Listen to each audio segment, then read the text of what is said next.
Përshëndetje nderuar teleshikues, do të jemi së bashku me lajmet këtu në televizionin Skan.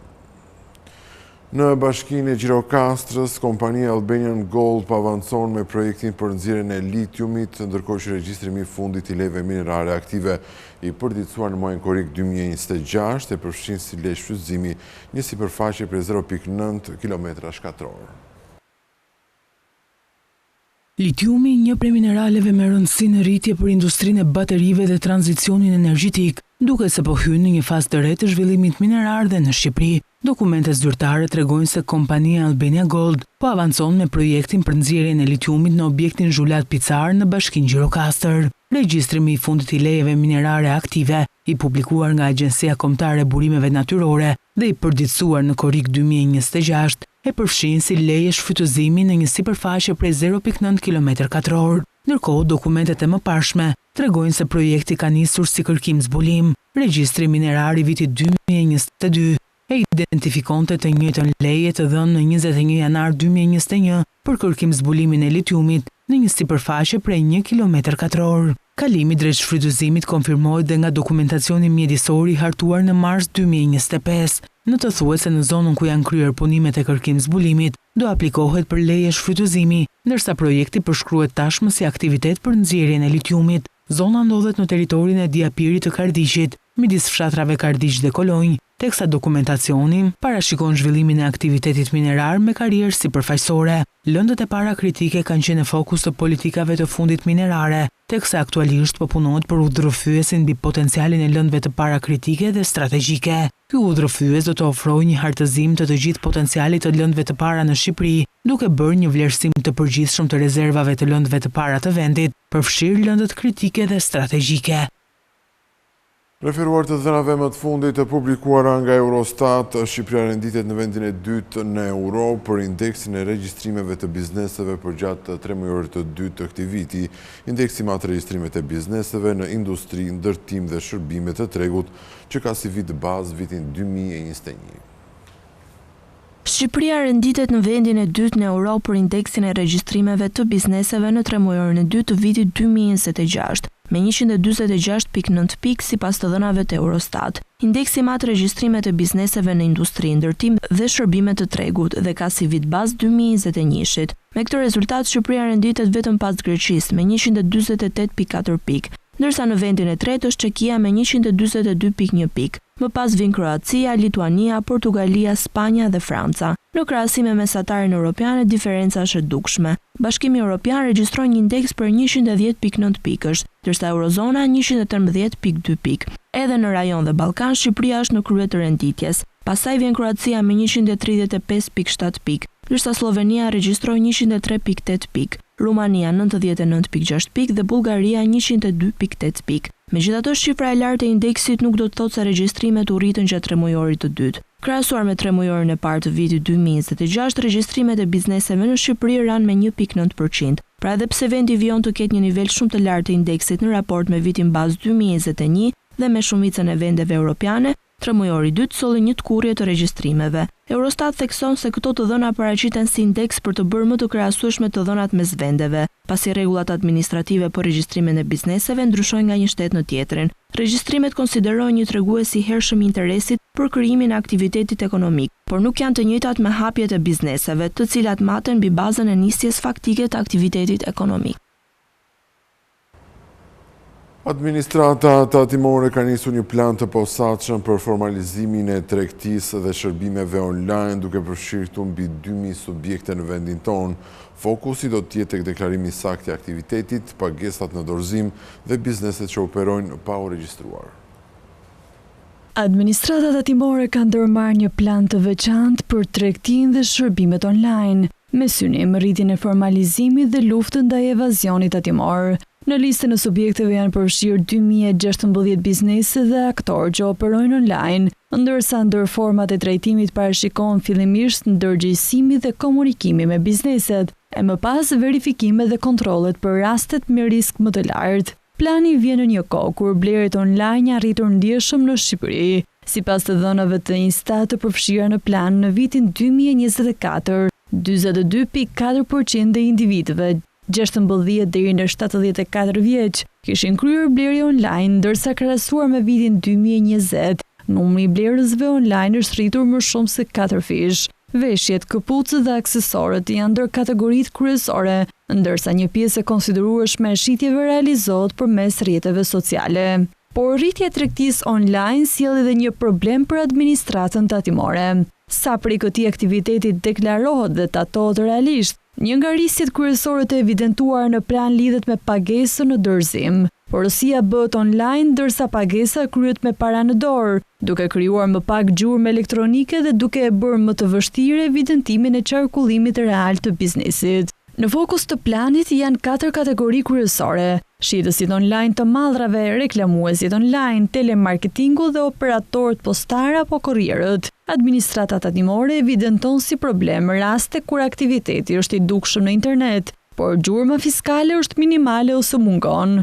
Rrisjet kryesore janë bizneset që operojnë pa u regjistruar, mos deklarimin e saktë të xhiros, punonjësit e padeklaruar, deklarimin e pasaktë të pagave dhe shmangjen e TVSH-s. Për qytetarin që blen online, kjo do të thotë se fokusi nuk është te blerësi, por te biznesi që shet dhe detyrimi i tij për të qenë i regjistruar, për të deklaruar aktivitetin dhe për të lëshuar faturë. Qasja e administratës do të nisë me ndërgjegjësimin dhe komunikimin me subjektet për të vijuar me njoftime digjitale dhe kontakt direkt. Në rastet kur evidentohen parregullësime të mëdha, plani parashikon verifikime, kontrolle dhe për rastet më të rënda, hetime. Synimi është që rritja e ekonomisë online të shoqërohet edhe me më shumë formalizim, konkurrencë të ndershme dhe barazi në pagesën e detyrimeve tatimore.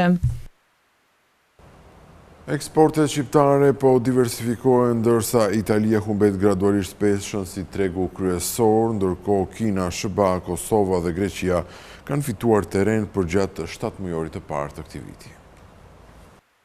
Eksportet shqiptare po gjejnë gjithmonë më shumë hapësirë jashtë tregjeve tradicionale europiane, tregojnë të dhënat e tregtisë jashtme nga Instat. Në 7 muajt e parë të vitit, ndërsa shitjet jashtë vendit u rritën me 6.7%, eksportet drejt vendeve të Bashkimit Evropian ranë me 1.1%, të ndikuar edhe nga dobësimi i tregtisë me Italinë dhe Spanjën. Në total eksportet arritën në rreth 227 miliard lekë nga 212.8 miliard lekë një vit më parë. Italia mbetet destinacioni kryesor, por eksportet drejt saj ranë me 3.1% në 88.4 miliard lekë. Si rezultat, pesha e tregut italian zbriti nga rreth 42.9% në 38.9% e eksporteve totale. Në kaun tjetër, Kosova forcoi pozicionin e dytë me eksportet që u rritën me 14.7% në 23.5 miliard lekë. Greqia shënoi një rritje dhe më të fortë prej 21.5%, duke arritur në 17.4 miliard lekë, ndërsa Gjermania u zgjerua me 12.6%. Por lëvizja më e fortë vjen nga tregjet më të largëta. Eksportet drejt Shteteve të Bashkuara u rritën me 137.4%,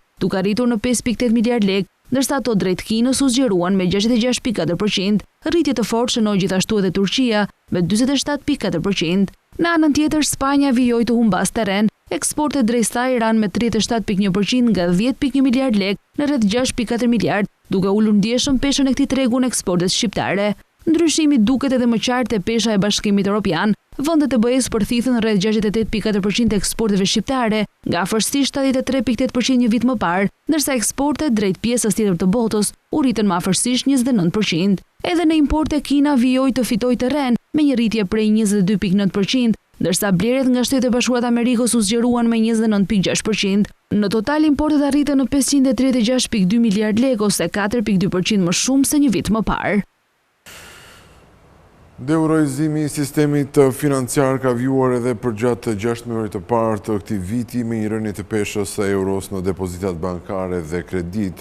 Megjithatë, sipas së Bankës së Shqipërisë, eurojzimi mbetet i lartë dhe procesi kërkon vijimin e masave afatgjata. Përdorimi i euros në sistemin financiar shqiptar ka pasur rënje gjatë gjysmës së parë të këtij viti. Raporti më i fundit i Bankës së Shqipërisë mbi rezultatet e paketës së deeuroizimit tregon se pesha e depozitave dhe kredive në valutë ka vjuar të bjerë, ndërsa ekspozimet e pambrojtura ndaj rrezikut të kursit të kombimit kanë shënuar gjithashtu përmirësim. Në të njëjtën kohë, sektori bankar ka ruajtur nivele të kënaqshme të likuiditetit në valutë, mbi kërkesat minimale rregullatore. Ky përmirësim ka ardhur si rrjedhore e rritjes më të shpejtë të aktivitetit në lek. Rritja graduale e rolit të lekut në kursime dhe financim ka reflektuar normat konkurruese të interesit dhe vijimin e forcimit të kursit të këmbimit. Pra forcimi i lekut në euro se ka bërë më tërheqëse mbajtjen e kursimeve dhe marrjen e financimit në monedën vendase, sidomos kur normat e interesit në lek kanë qenë konkurruese. Por ata që kanë të ardhurat në lek, kredit në euro janë bërë relativisht më pak tërheqëse, pasi ekziston rreziku që një dobësim i ardhshëm i lekut të rrisë barrën e kredisë në lek. Ecuria e kursit të këmbimit është ndikuar nga hyrjet e larta valutore prej turizmit, dërgesave të emigrantëve dhe investimeve të huaja. Në fund të 6 muajit të parë të vitit 2026, raporti depozita në valutë ndaj totalit të depozitave u regjistrua në nivelin 50.9%. Për gjatë periudhës analizuar, treguesi ka vijuar një prirje të lehtë rënëse, ndonëse niveli aktual prej 50.9% mbetet ende dukshëm mbi objektivin orientues prej 30%, duke treguar se ulja e përdorimit të euros dhe rritja e përdorimit të lekut në segmentin e depozitave ruan hapësirë të konsiderueshme. Gjatë 6 muajit të parë të vitit 2026, raporti kredi në valutë ndaj totalit të kredive ka pësuar po ashtu rënje. Vlera e treguesit rezultoi 43.5% në fund të qershorit 2026, ose 0.7% më pak se në fund të dhjetorit 2025. Paralelisht, edhe pesha e borxhit publik në valutë ka shënuar rënje në terma vjetor. Pavarësisht këtyre, niveli i euroizimit mbetet ende relativisht i lartë, veçanërisht në segmentin e depozitave dhe të kreditimit. Në këto kushte, procesi i deeuroizimit kërkon vijimsinë e masave ekzistuese dhe një qasje të qëndrueshme afatgjat. Autoriteti rrugor shqiptar ka nënshkruar kontratën për plotësimin e punimeve për përmirësimin estetik të autostradës Tiranë-Durrës në segmentin nga sheshi Shqiponja deri tek nënkalimi i Limuthit, ndërkohë që projekti ka një vlerë gati 1.1 miliard lekë.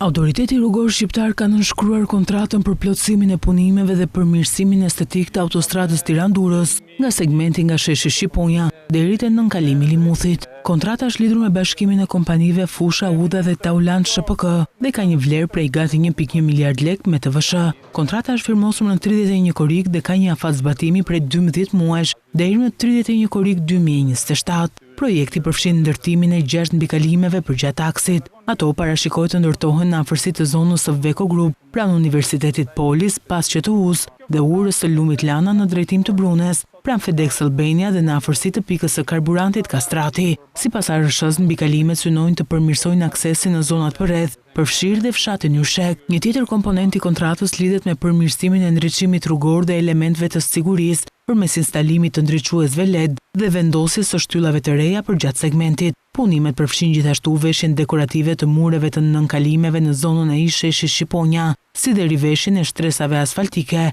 në pjesët e amortizuara të aksit. Kontrata synon përfundimin e punimeve dhe përmirësimin estetik të segmentit të zgjeruar të autostradës Tiranë-Durrës, një pjesë së cilës është hapur tashmë për qarkullim, ndërsa në seksione të tjera vijojnë ende punimet.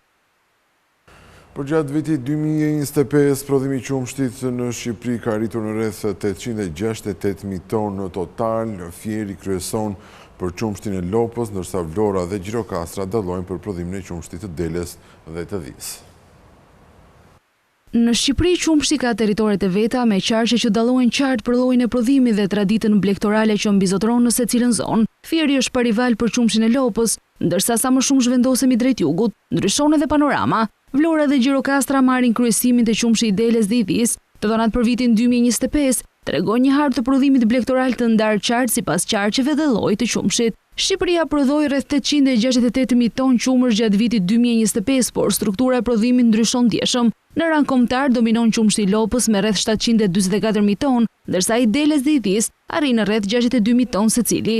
Për qumshin e Lopës, fieri mban vendin e parë me mbi 156.000 tonë, dukshëm më shumë se çdo qark tjetër, pas tij vijnë Korça dhe Tirana. Prodhim të lartë regjistrojnë edhe Shkodra dhe Elbasani, ndërkohë në Dibër, Kukës apo Tiranë, qumshi i Lopës përbën pothuajse të gjithë prodhimin e qumshit atij qarku. Një harë tjetër shfaqet te qumshi i Deles. Këtu kryeston Vlora me rreth 14.800 tonë, më shumë se dy fishi i fierit. Pastaj renditen Gjirokastra me 8.800 tonë dhe Korça me 8.700 tonë, ndërsa fieri prodhoi rreth 7.100 tonë. Edhe për qumshin e Dis, Vlora mban vendin e parë me rreth 14.400 tonë, ndërkohë Gjirokastra renditet e dyta, ndërsa Elbasani i treti. Korça prodhoi 6.000 tonë, ndërsa Shkodra dhe Berati rreth 4.3 ton secili. Veçanërisht bie në sy Gjirokastra, ku prodhimi është shumë i shpërndar mes tre kategorive, nga 34.600 ton qumësh gjisej, rreth 17.500 ton janë qumësh lope, ndërsa pjesa tjetër ndaj pothuajse në mënyrë të barabartë mes deleve dhe dhive.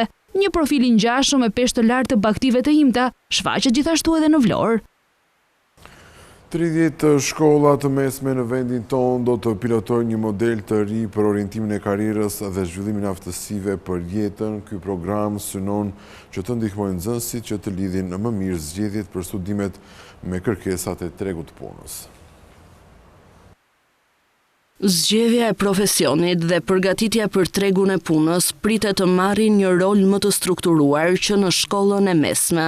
Një model i ri për zhvillimin e aftësive për jetën dhe orientimin e karrierës do të zbatohet në 30 shkolla të mesme në vend. Nisma vjen në një kohë kur një pjesë e konsiderueshme e të rinjve mbeten jashtë si arsimit, ashtu edhe tregu të punës. Sipas të dhënave të OECD-s, rreth 20.9% e të rinjve të moshës 15 deri në 24 vjeç në Shqipëri nuk janë as në punë, as në arsim dhe as në trajnim, një nivel më shumë se dyfishi i mesatares së Bashkimit Evropian. Projekti i financuar nga Bashkimi Evropian dhe i zbatuar nga UNICEF Albania në partneritet me Qendrën për Aftësi Konkurruese do të zgjasë 18 muaj dhe synon të ndihmojnë nxënësit të marrin vendime më të informuara për vazhdimin e arsimit dhe rrugën e tyre profesionale. Në fokus do t'jenë aftësi që konsiderohen gjithnjë më të rëndësishme për tregun e sotëm të punës, si mendimi kritik, komunikimi, bashkëpunimi,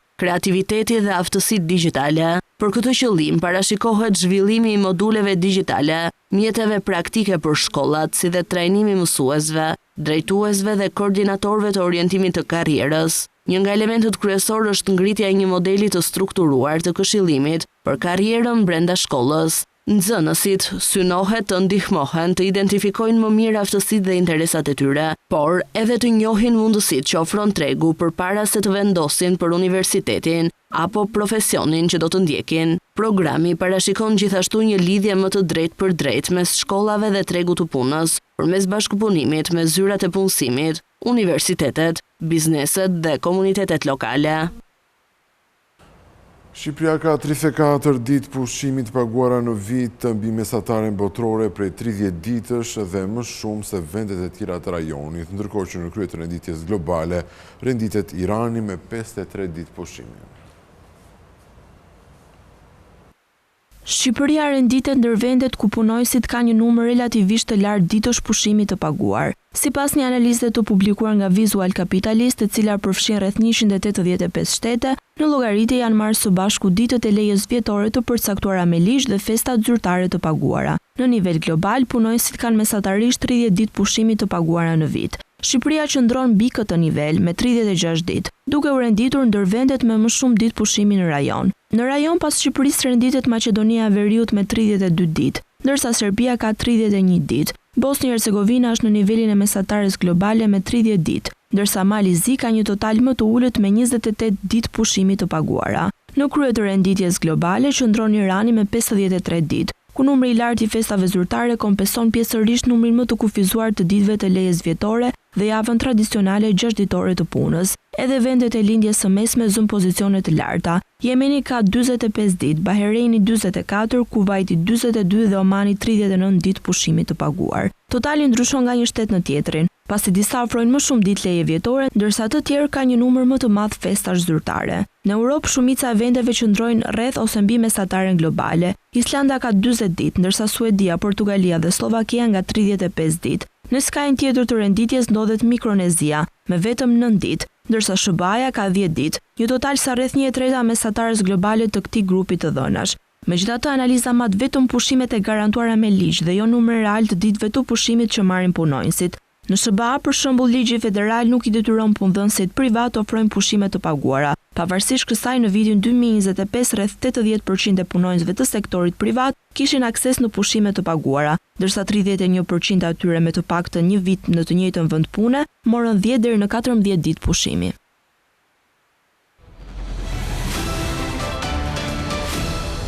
Kompanitë gjermane kanë paksuar investimet në Shtetet e Bashkuara të Amerikës në nivelin më të ulët në 3 vite e gjysmë në vitin 2026 për shkak të politikave të gabuara të administratës së presidentit Donald Trump. Kompanitë gjermane paksuan investimet në Shtetet e Bashkuara të Amerikës në nivelin më të ulët në 3 vjet në gjysmën e parë të vitit 2026, pasi politikat e administratës Trump ushqyen pasigurinë midis partnerëve tregtar transatlantik. Investimet direkte në gjysmën e parë të vitit ranë me gati 2/3 në krahasim me të njëjtën periudhë të një viti më parë në 4.3 miliardë euro, niveli më i ulët që nga viti 2023, sipas llogaritjeve të Institutit Ekonomik Gjerman. Krahasuar me të njëjtën periudhë në vitin 2024, kjo përfaqëson një rënje prej gati 80%, thuhet në raport, i cili bazohet në të dhëna nga Banka Qendrore e Gjermanisë. Që kur u rikthye në detyrë, Donald Trump ka kërcënuar shumicën e partnerëve tregtar ndërkombëtar të Shteteve të Bashkuara me tarifa importi në një përpjekje për të siguruar lëshime të favorshme për Washingtonin, në një përpjekje për të shmangur detyrimet e rënda mbi eksportet e saj në Shtetet e Bashkuara. Për shembull, Bashkimi Evropian ra dakord për një marrëveshje vitin e kaluar që përfshinte një premtim investime për $600 miliardë. Në 5 vitet para pandemisë COVID-19, investimet e gjysmës së parë të vitit nga kompanitë gjermane në Shtetet e Bashkuara ishin mesatarisht 15.8 miliardë euro, treguan të dhënat, pothuajse 4 herë më shumë se niveli i vitit 2026. Megjithatë, periudha 2020-2023 u formosua nga rrethanat e jashtëzakonshme të pandemisë e disa vite të shënuara nga dalja neto të investimeve. Studiuesit shqyrtuan gjithashtu përbërjen e flukseve të investimeve gjatë vitit 2025 dhe zbuluan se si kredit për investime direkte, ashtu dhe fitimet e riinvestuara ishin jashtëzakonisht të larta, ndërsa kapitali aksionar në kuptimin më të ngushtë, bilanci i investimeve të reja dhe i likuidimeve, mbeti nën mesatare. Sipas tyre, kompanitë që janë tashmë aktive në Shtetet e Bashkuara po vazhdojnë të riinvestojnë fitimet që fitojnë atje. Kjo sugjeron që Shtetet e Bashkuara të Amerikës mbeten një treg tërheqës në përgjithësi. Gjermania po kundërshton një plan të Komisionit Evropian për të taksuar energjinë elektrike me një normë më të ulët të gazit të lëngshëm natyror. Kundërshtimi gjerman sinjalizon një përplasje të mundshme midis Komisionit Evropian dhe vendosmërisë së shteteve anëtare për të ruajtur kontrollin mbi këtë taksim.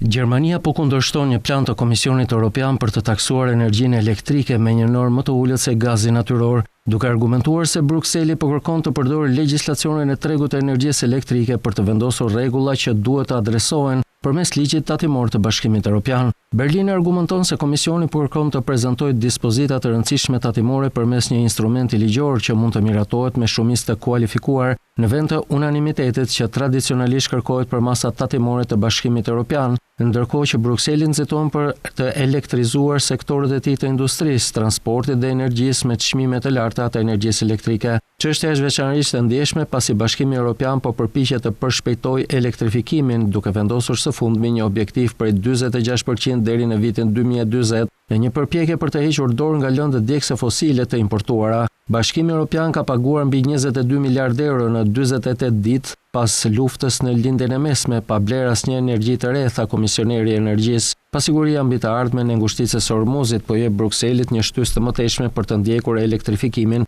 dhe për të zvogëluar varësinë e bllokut nga lëndët djegëse fosile të importuara. Por energjia elektrike është ende dukshëm më e shtrenjtë se gazi fosil në të gjithë Bashkimin Evropian, shpesh me çmim 3 deri në 5 herë më të lartë se gazi, duke e bërë më të vështirë për familjet dhe bizneset të kalojnë në teknologji të pastra. Në këtë sfond, Brukseli dëshiron që energjia elektrike të bëhet një alternativë më tërheqëse ndaj lëndëve djegëse fosile, ndërsa Gjermania paralajmëron se ky objektiv nuk duhet të përdoret për të rihapur një marrëveshje që vendet anëtare arritën gjatë negociatave mbi direktivën e taksave të energjisë. Kundërshtimi gjerman sinjalizon një përplasje të mundshme midis përpjekjes së Komisionit për ta bërë elektrifikimin financiarisht tërheqës dhe vendosmërisë së shteteve anëtare për të ruajtur kontrollin mbi taksimin, duke reflektuar një rëndësi politike më të madhe se faturat e energjisë elektrike.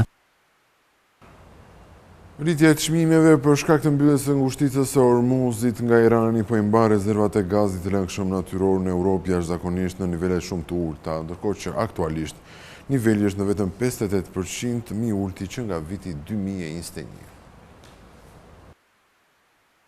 4 vjet pasi pushtimi i Ukrainës nga Rusia shkaktoi një krizë energjetike, vendet europiane përballen me pyetje të reja në lidhje me sigurinë e gazit natyror, ndërsa lufta në lindjen e mesme e vijon, rritja e çmimeve për shkak të mbylljes së ngushticës së Hormuzit nga Irani po i mban rezervat e gazit natyror të lëngshëm jashtëzakonisht të ulta, me dimrin vetëm disa muaj larg. Kjo ngre rrezikun si për vështirësi në furnizim, ashtu dhe për mbetjen e çmimeve shumë mbi nivelet e parakrizës, ashtu si moti i ftohtë kontinental rrit kërkesën. Vera është tradicionalisht koha kur firmat e energjisë përfitojnë nga çmimet më të ulta për të mbushur rezervuarat e magazinimit, duke u përgatitur për kërkesë më të lartë të dimrit. Në një vit tipik, vendet e magazinimit do të mbusheshin rreth 75 deri 80%. Aktualisht niveli është vetëm 58%, më i ulti që nga viti 2021. Blerësit evropian kishin shpresuar që çmimet do të uleshin deri në verë, duke u lejuar atyre të mbushin rezervuarat e magazinimit më vonë për më pak para.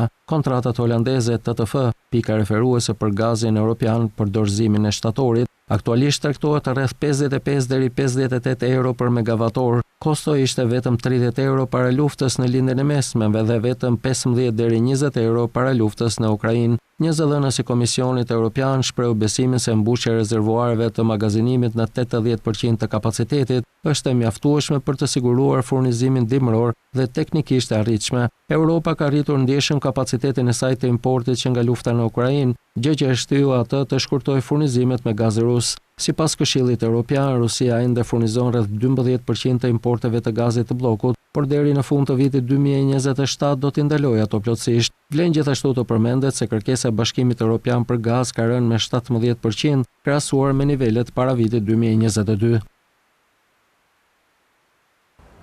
Rishikimi nga Komisioni Evropian i direktivës për tatimin e duhanit synon që të bëjë produktet e duhanit dhe të nikotinës dukshëm më të shtrenjta, duke rritur taksën minimale në të gjithë Bashkimin Evropian.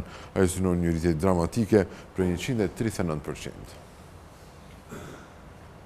Si pjesë e vlerësimit të kornizës së kontrollit të duanit, Komisioni Evropian shqyrtoi ligjet aktuale të duanit dhe zbuloi se ndërsa rregullat e vjetra ulën me sukses konsumin tradicional të cigareve, ato tani janë plotësisht të vjetruara dhe nuk arrin të ndalojnë një rritje masive të marketingut digjital dhe produkteve të reja të nikotinës. Si rezultat, Komisioni propozoi një rishikim të direktivës për taksimin e duhanit për të zbatuar rregullat e reja dhe frenuar përdorimin e tij. Kjo mbetet në negociata pasi Parlamenti nuk arriti të miratojë një qendrim formal në qershor të 2026-s, duke e lënë vendimin përfundimtar Këshillit të Bashkimit Evropian, ku kërkohet marrëveshje unanime midis shteteve anëtare. Afërsisht 1 në 4 europian ende pinë ose përdorin rregullisht duhan. Problemi është gjithnjë më urgjent tek të rinjt, me të dhënat që tregojnë se mbi 11% e adoleshentëve të moshës 13 deri 15 vjeç tani konsumojnë rregullisht duhan ose alternativa moderne të nikotinës, si cigaret elektronike me aromë. Rishikimi propozuar nga Komisioni i Direktivës për tatimin e duhanit synon të bëjë produktet e duhanit dhe nikotinës dukshëm më të shtrenjta, duke rritur taksat minimale në të gjithë Bashkimin Evropian. Për shembull, ai synon një rritje dramatike për 139% të taksave minimale të akcizës për cigare standarde, duke rritur menjëherë çmimin bazë të shitjes me pakicë. Gjithashtu për herë të parë ai përcakton taksa minimale të detyrueshme në të gjithë Bashkimin Evropian për cigaret elektronike, duhanin e nxehtë dhe qeset e nikotinës dhe përfshin gjethet e duhanit të papërpunuara në sistemin elektronik të gjurmimit për të mbyllur tregjet e zeza nëntoksore dhe evazionin fiskal ndërkufitar. Nëse miratohet, direktiva rishikuar do të ushtrojë presion të madh mbi kompanitë e duhanit, duke synuar fitimet e tyre. Industria mbetet një gjigant ekonomik në Europë, me shitje totale vjetore që arrin afërsisht 130 miliardë euro në të gjithë bllokun. Kompanitë si Philip Morris International dhe British American Tobacco do të përballen me një kërcënim të drejtë për drejtë për modelet e tyre të biznesit, ndërsa Bashkimi Evropian prezanton këto taksa të reja. Në fund të këtij edicioni ju kujtoj se për më tepër informacion ju mund të klikoni dhe në faqen tonë të internetit skantv.al, ku do të gjeni gjithçka mbi ekonominë, bankat, sigurimet, tregjet financiare dhe të tjerë. Gjithashtu mund të na gjeni edhe në Facebook, Instagram, YouTube dhe LinkedIn. Këtu kemi përfunduar, unë ju falenderoj për vëmendjen, bashkë mirëpafshim.